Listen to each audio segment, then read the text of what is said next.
welcome to today's webinar, Beyond Benefits, Building a Culture of Care in the Workplace. I'm Paulo Enriquez, your host. Let's keep this lively and practical. It is my pleasure to introduce our speaker, Coach Darwin Rivers. Darwin is a multi-awarded global HR leader with over 20 years of experience. He founded Phil HRG, teaches at AIM, and is a certified life coach. Darwin will show practical steps and tools you can use right away. Darwin, over to you. Thank you, Paulo. Hi, everyone. My name is Coach Darwin Rivers. I'm the founder and president of the Philippines HR Group. I'm also an adjunct professor at the Asian Institute of Management and currently the general manager for HR for a global healthcare company. I was tasked to discuss today with regards to work culture and primarily about beyond benefits, what are ways that you can build a culture of care in the workplace? Something that's practical, data driven, strategies for Filipino companies can adopt to.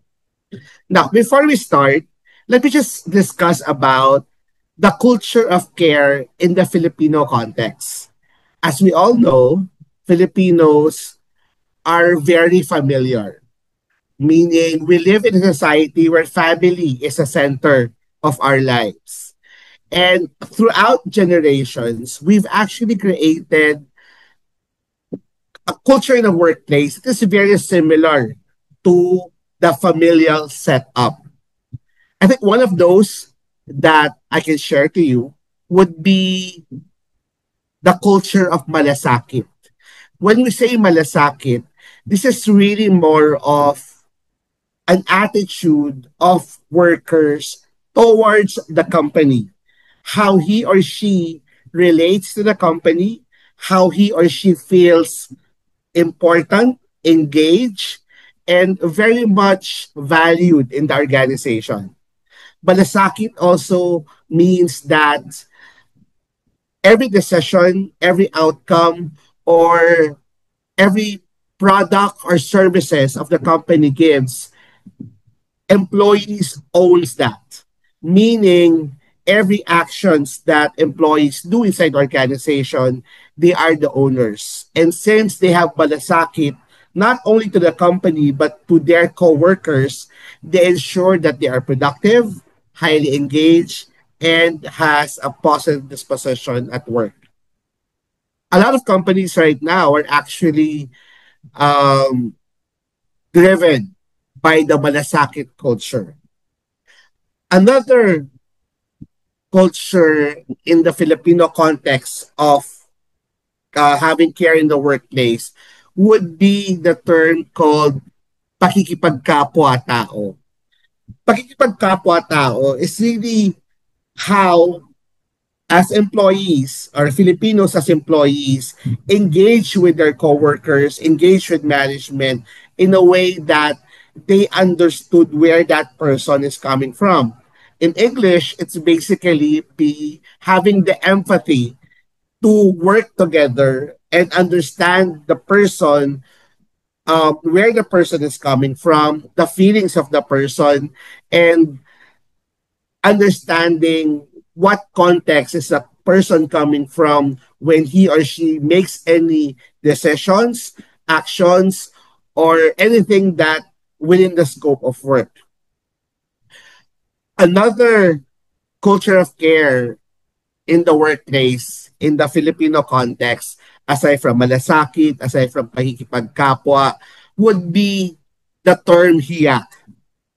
I'm sure you would ask, Coach Darwin, bakit hiya? Hiya primarily has a negative connotation. But basically, hiya also has a positive side when we put it in the context of culture of care in the workplace. Because if employees or leaders have hiya in the workplace, he or she knows that he cannot do anything that is bad or negative or detrimental to his or her work that would also reflect to the company. Here means that I am very much aware that whatever I do would not only reflect it to the organization, but also would reflect who I am as a worker. So having hiya is actually a positive thing, right? So those three are the things that I would say are very prevalent when it comes to the context of culture of care in the workplace in the Filipino setting. Now, let's start our discussion on the why. Why is there a need to shift paradigms in terms of adopting a culture of care in the workplace?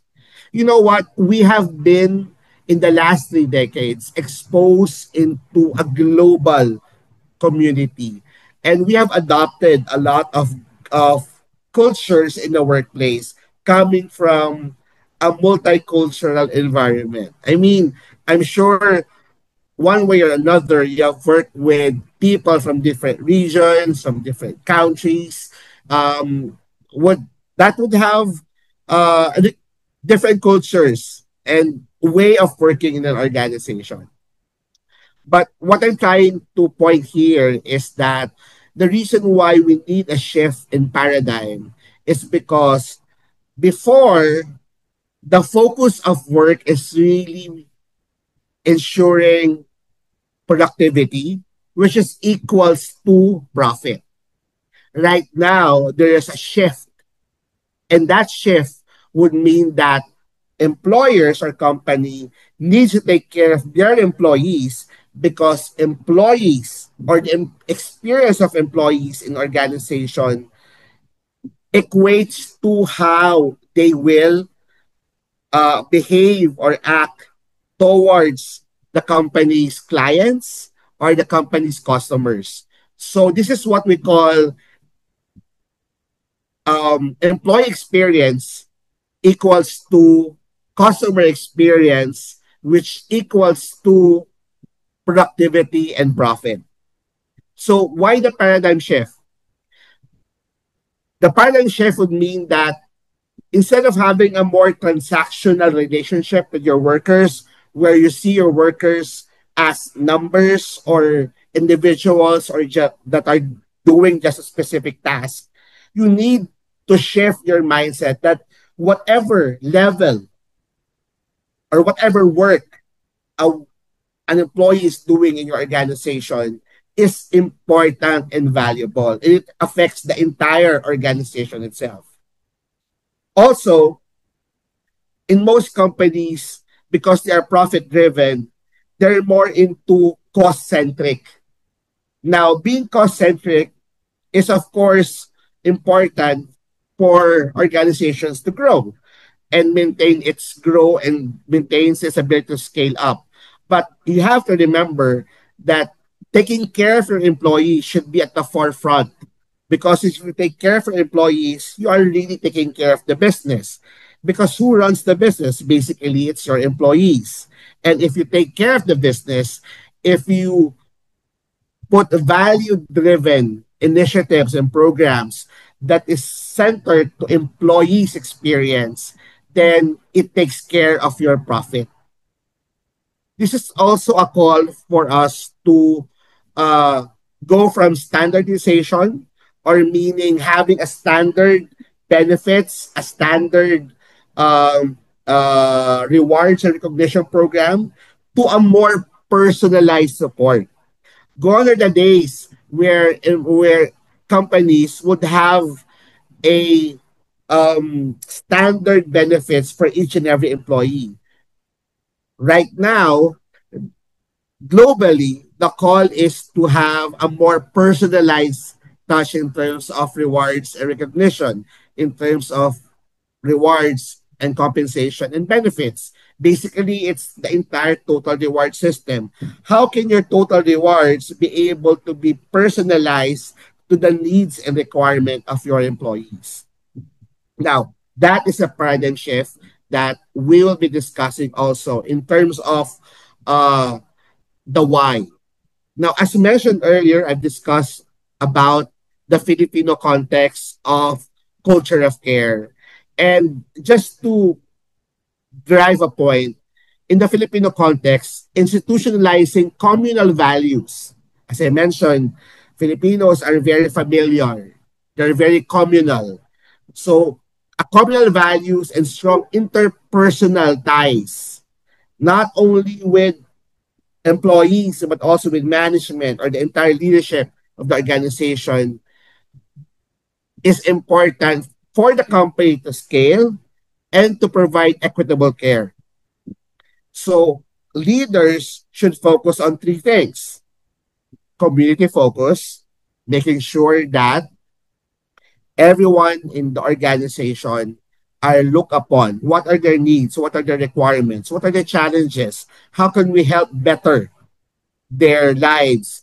How can we make better the way of working? How can we streamline our processes? What policies should be in place to support employees' needs? Next is strong relationships, ensuring that companies have strong relationships with their employees. When we say strong relationships, this is not only having an open door policy.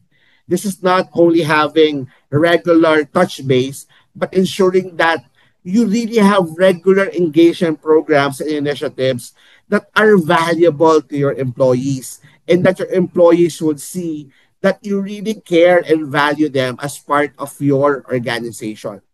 They're just ensuring that you see them not just as numbers, but as real people contributing to the growth of the company.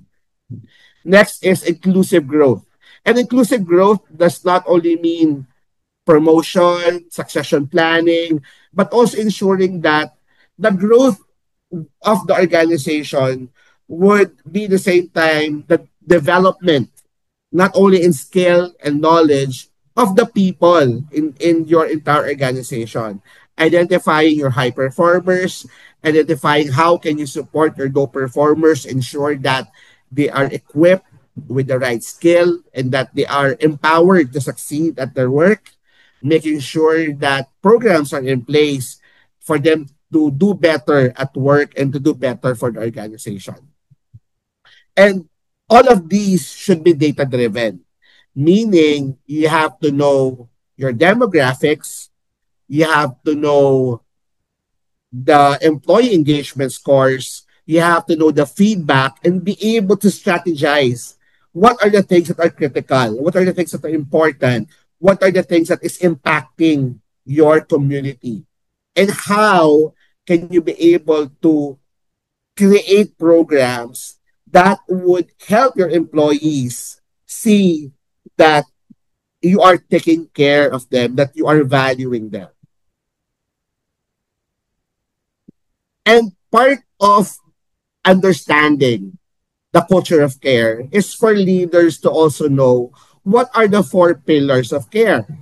In psychology, we have what we call the four pillars of care, and that will be psychological safety, empathetic leadership, holistic well-being, and fairness and equity. Let me start with psychological safety. When we say psychological safety, it means that you are creating a culture that employees are not afraid to stand up and speak up, that employees are able to trust management, that they have a high trust not only in management, but they are trustful that management will be able to deliver the right change or deliver solutions to their problems. It's really fostering openness and innovation. It's really ensuring that the people are feeling safe and understood and heard. It means that no one from management will see that their contributions or their how can I word it, their needs or the things that the employees are asking, it will not be seen as negative, but more of the mindset of the leader should be, what can we do? How can we do it better?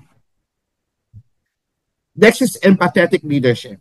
Empathetic leadership means that you're actively listening to the concerns and issues of your employees, and your response to those challenges and problems are quick.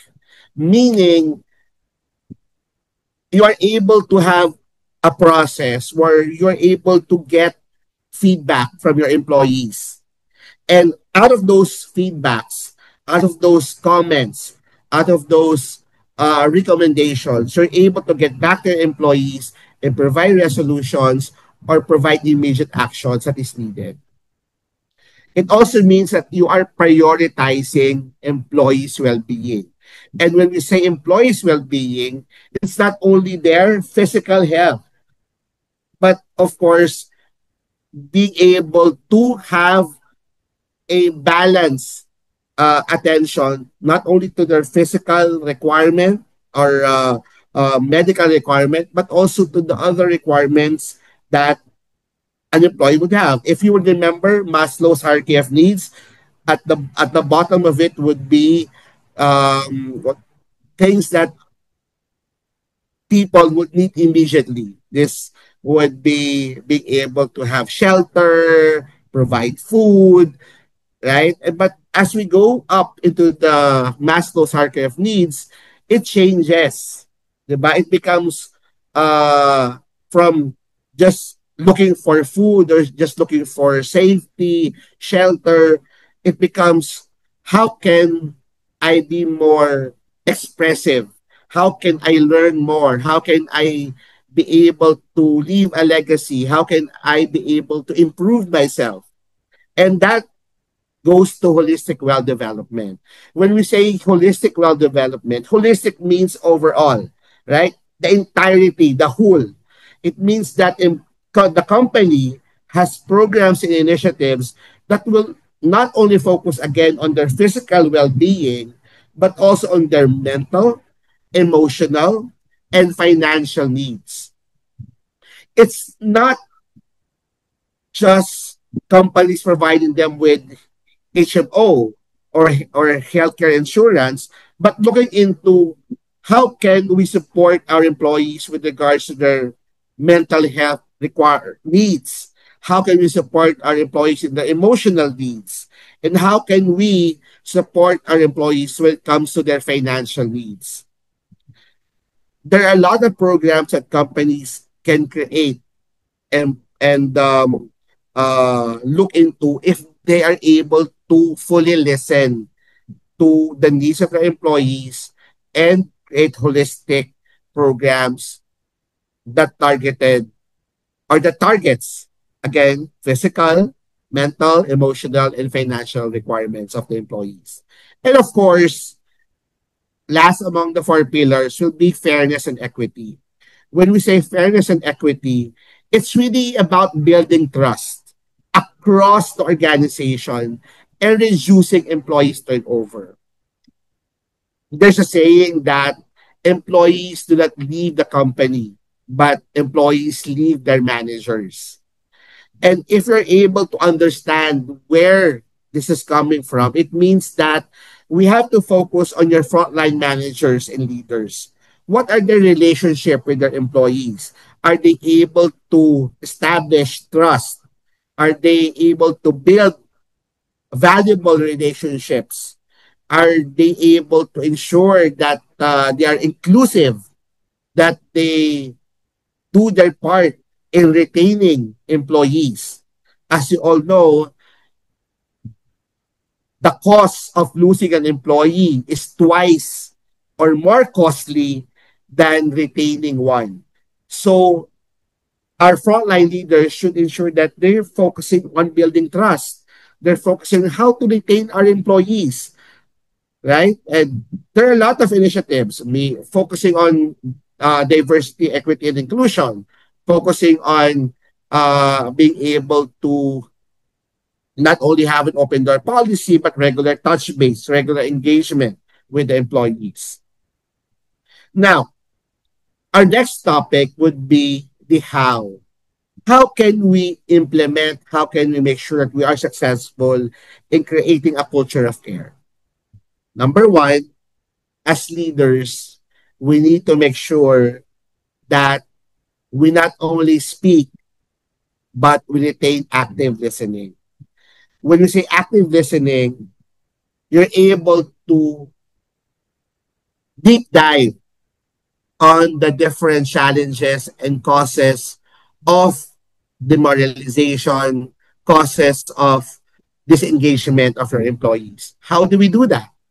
Number one, instead of doing exit interviews, why not practice to do stay interviews? And when we say stay interviews, it means that you interview tenured employees. Why are they staying in your organization? What are the things that they love about your organizations? Being proactively asking those questions to your employees who are staying, who are tenured, you'll be able to identify what are the things that you're doing right and what are the things that you can improve on in your organization. So stay interviews are better than exit interviews because if it's an exit interview, you can no longer do anything about it. The employee is already leaving. But stay interviews are critical because you're able to know what are the things that make your employees stay and be able to magnify that throughout the entire organization. Next is pulse surveys. Pulse surveys means real-time feedback collection. A lot of organizations would normally have quarterly, semi-annual, or annual employee feedback mechanisms like social weather uh, surveys or employee surveys. But they forget that what's more important is to really have a regular engagement. And pulse surveys are normally weekly or monthly, and it helps identify problems immediately or helps identify red flags, right? I mean, you cannot do something if the red flags is already 4 months or 3 months, 4 months already eating up your employees and having them demoralized, right? And already the employees are thinking to leave the organization. Pulse surveys means that you're able to capture those data, identify the pain points, and provide resolutions immediately. Next is, of course, out of those feedback, you generate actionable insights for improvement. It's not only that you listen, it's not only that you're able to read your data or understand your data. More important is you're able to put an action item on what you are seeing, what you are able to capture in your engagement programs with your employees. Because employees would, of course, value that you are listening to them, but it should not stop there. When you listen to your employees, they're expecting resolutions. And if you're not able to provide resolutions, if you're not able to get back to them on how you can assist, help, and provide resolutions to the issues, problems, or complaints, then you're already losing your employees. Next, practical implementation strategy would be empathetic leadership. And when we say empathetic leadership, it means that you are able to properly coach, properly mentor, and ensuring that you develop your employees to be better than where they are right now, and even to the point that they are better than you, right?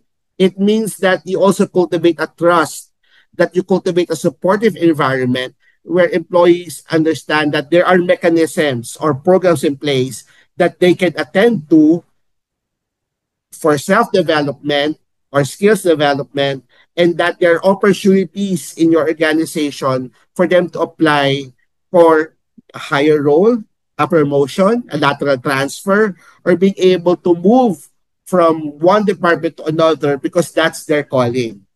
If you're familiar with 9 Box, 9 Box is basically your succession planning tool.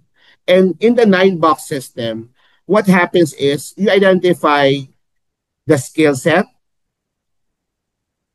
and, of course, where the employees will be more critical or would be best suited for in terms of his or her skills and knowledge. But third would be the employee's aspiration. So understanding the employee's aspiration, what does he really would like to do in his or her professional growth, right? Do not um, push an employee to grow if or push an employee to be in a position that he or she is half-hearted. You need to the reason why as leaders, they need to trust us so that they can be open to us on what are their career aspirations. And knowing those career aspirations, you're able to coach, properly mentor, and guide your employees so that they can grow their career and reach their aspirations. Next would be, of course, supporting in terms of holistic well-being and fairness initiatives. One of the things that I would recommend will be establishing a mental health support uh, program and employee attrition or employee attrition program, which basically what it does is you need to create a holistic program, basically as much as possible, no cost, because these are programs that would uh, you can partner with your HMO provider, or you can partner with a third party vendor, or a your local health LGU or local government institution, or the Department of Health, where you're able to give access to your employees when it comes to um, having a direct hotline to psychologists, psychiatrists, to coaches. Because as leaders, we need to understand our limitations. We can coach, we can mentor, but in terms of supporting the mental health of your employees, you need to have an expert to do that. And experts will be those who are certified, those are well educated, and has experience in guiding the employees with regards to traversing whatever mental health challenges that they're having. Of course, it should also be personalized. A personal action plan for the employees. I mean, identifying what will be best for the employee and being able to cover um, programs that would cover their family requirements. Like for example, if what I can share to you is we have a program before that our top employers, top performers of the month, we send out a letter to their family, not to the employees. We send out a letter to their families informing them that either your son or your husband or your daughter is a top performer of the company, and as a reward, we will cover all of your utility bills for the month, meaning their electricity, their water, their internet bills are covered by the company. And families are very much happy because they're not only proud of their family member working in your company, but also they're able to save money. Diba? Their finances are positively impacted. They're also very proud of their family member working in your company, which gives them what emotional support, right? And other things like legal needs of the employees, like if you have employees that are encountering some legal issues or struggles, I mean, you might want to partner them with your legal department and try to find ways how can we help how they can help your employees. Again, what's very important to understand here is Your support to your employees should be personalized, it should be strategic, it should be value adding, not only to the company, but to really to your employees. Of course, there are also financial wellness workshops. And you might ask, Coach Darwin, why is it that financial wellness is a responsibility of organizations or companies when financial wellness should be owned by the person? But the reality is, if your employee is faced with financial struggles, what is the first move of the employee when they're having financial struggles? They ask for loans, or they would look for a job that pays better than you. So creating a financial wellness programs would not only instill financial wellness maturity to their employees, they're able to learn how to budget and manage their finances, uh, be able to have an idea how to invest for their future, and of course, guide them on what would be the best way to save the, their salaries, right? Because financial struggles affects everyone. And one of the things that the company can do that would greatly positively affect employees would be having those financial wellness workshops or programs in place where people would, again, understand, equip, be knowledgeable on how to handle their finances so that they won't look outside your organization to what? Apply in a company that pays better or get side hustle jobs that would, in a way, distract the employees and giving 100% of their time and effort to your organization, or ask for loans from loan sharks or even to your co-employees, which of course, what happens? It it creates animosity, it creates issues within uh, the employees, right? So let me share why creating a positive culture is very important. And these are just case studies. There is one Filipino BPO that I have worked with. It's a Filipino BPO, but it's global. It has more than 18,000 headcounts. We have sites across Asia Pacific, Latin America, North America, and EMEA region. So imagine, we're truly a global Filipino company. And what we did is we implemented an employee assistance program or AP. The employee assistance program, we make sure that this is holistic. When we say holistic, we identify part of the employee assistance program or part of those initiatives will focus on mental health, financial wellness, physical wellness, and what are the other needs and requirements of the company. We make sure that there is no cost for the employee, and we make sure that the employee values those programs and initiatives. I mean, as simple as having a massage day once a week, as simple as having a financial wellness program once a month, as simple as having theme days or family days, or being able to have yoga sessions, or being able to implement employee engagement activities on a regular basis. What happened? It reduced our attrition by 15%. It increased our employee well-being or employee engagement score by 20%.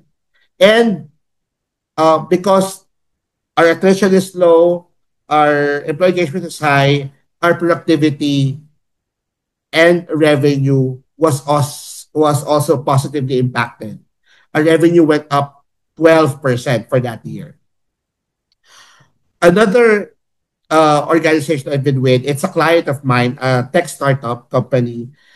Post pandemic, they they realize that since their workforce is composed primarily of Gen Zs, and post-pandemic, of course, when companies are already asking people, employees to go back to working on site, this particular startup company made a decision to have or to adopt a flexible work policy. We introduced a flexible work policy which prioritizes work-life balance, and we ensure that we foster high trust within our employees. We trust them that they will be able to do the work required and the work needed for our clients, even if they're working at home or even if they're working via telecommuting. And of course, even if they're working at home, we ensure that we have programs that continuously engage and collaborate with them. What happened? Our productivity increased. We have higher employee satisfaction. And again, our revenue was impacted by 10%. So these are case studies that I myself have experienced, witnessed, and I'm sharing this to you because it basically highlights that how leaders manages the organization, manages employees, making sure that the culture of care is always present in companies. It will directly impact your bottom line positively. Gone are the days where leaders or managers should see employee engagement or employee care as a cost to the organization.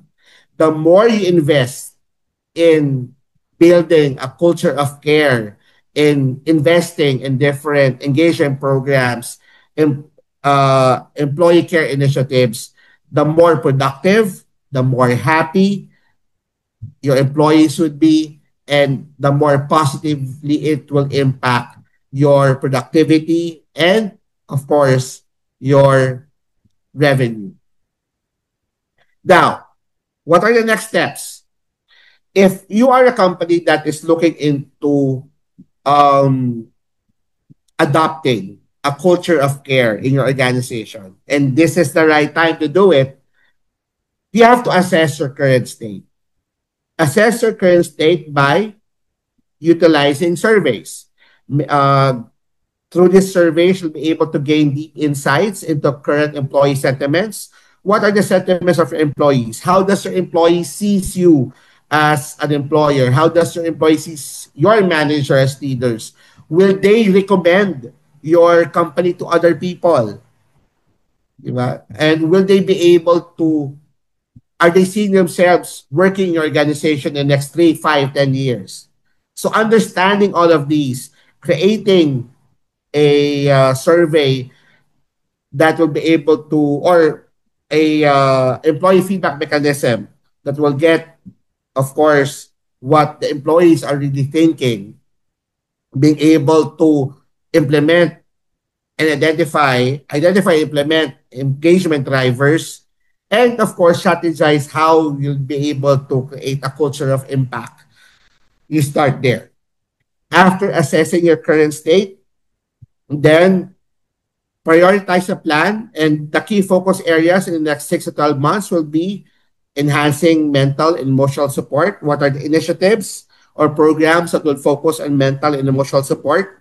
Strengthening financial wellness resource. What are the different programs, partnerships, initiatives that you can put in place that employees can avail, that employees will be able to improve their financial wellness maturity.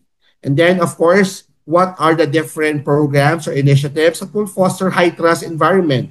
Are you training your frontline managers? Are you training your team leaders? Your uh,